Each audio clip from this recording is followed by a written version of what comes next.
I was going to say something quick here, guys. I just like to see when kids really turn the corner and they really want to be an athlete. Are we going to finally just step up for once this year and go up against a good team and actually start demonstrating how we can dictate a game? They all pop at different stages, and hopefully some of them don't miss it. Each one of you is responsible for your own actions and getting prepared for the games. Seeing their aha moment, oh, that really works. How you're going to play your best every single shift from the moment we step on the ice. That's when they get really gratified. You guys got it? Let's go, boys.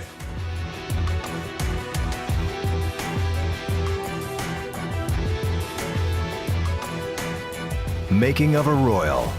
Presented by McDonald's. I'm loving it. My dad was a referee, and being here as a kid, I was a rink rat. I was always in there throwing snowballs at people and then playing in the snow and running around and hanging out at the counter. I couldn't skate very well. I wasn't a good skater. I sat on the bench in minor hockey. I sat on the bench in AA hockey, Tier 2 hockey, and Pee Wee. Just turned 16 going into the summer, and I really didn't know that this was exactly what I was going to do at that age. I was with my friend, one of the best players on our team, Eric Manlow at the time. He says, well, I got to go to this hockey school, and we need some more counselors. Do you want to work? And I said, yeah. Every day we did power skating with the kids every morning, so I had to demonstrate the drills. And I remember I was so scared because 10-year-olds were beating me in the drills. This is a major year. At 16, most people already projected where they're going to go in the NHL draft or OHL draft at that time. And I was competing against 10-year-olds. I was really learning the game of hockey that summer and really doing what the other players were doing to be hockey players. And my growth went through the roof.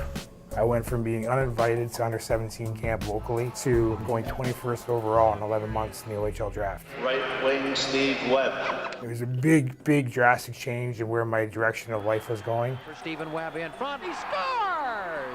I had a great first year at Windsor. I ended up getting drafted to the Buffalo Sabres, going to NHL camp at 18. And that was an eye-opener.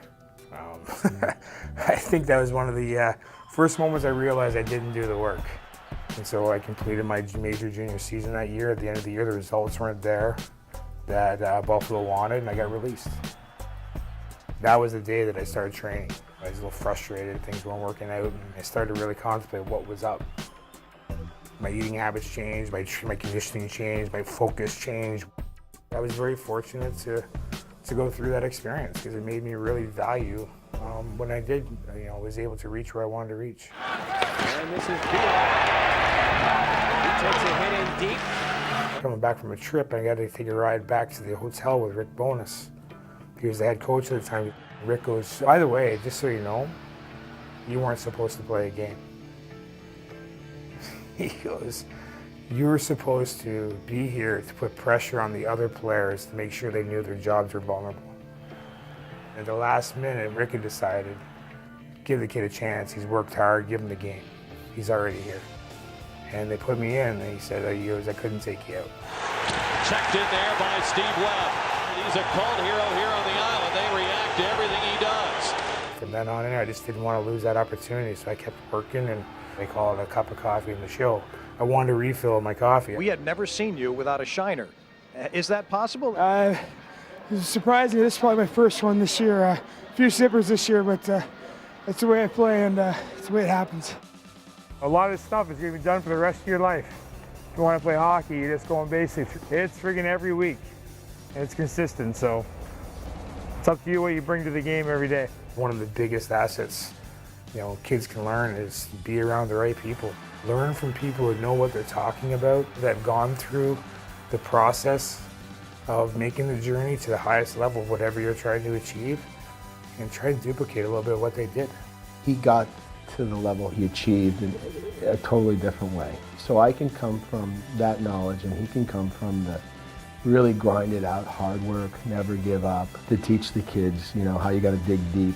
He'll even tell you he wasn't the most talented player, but he just had a work ethic that most athletes don't have. Webby's a lot more vocal than Coach Pat. He likes to get us going. I like Webby a lot. He's a good coach. My dad's more of like the physical, and Webby's more the mental. He really works with guys and tries to pick up their character. After I was done playing, I got into player development. I would go on the road and I'd meet with future prospects. I just started working on this application that I wanted to leave behind for the athletes, so I can stay in touch and read how they're thinking about themselves, how they're grading, evaluating themselves, how they're taking control of their actions they're going to take to meet their goals. The reason why we call it the Why Athlete is I never kept asking why. Why do you want to be an athlete? I think his why tool, that's Steve Webb in a nutshell. He wants to teach kids to have goals and to have dreams and to have success, but not only teach them, and how do you prepare every day consistently to get to your goals. That's selfish stuff, guys. You don't do that. I've been the beneficiary as a coach to have Steve teach these kids and to give them that knowledge and give them that support and teach them what it takes day in and day out to get to those levels and fulfill their dreams. The lessons that I learned are definitely what I think I can give back and help for the kids, because a lot of people you talk to that have success have gone through a lot of similar paths, and I think a lot of it's really universal of what we're trying to teach, and we're using sports as our vehicle.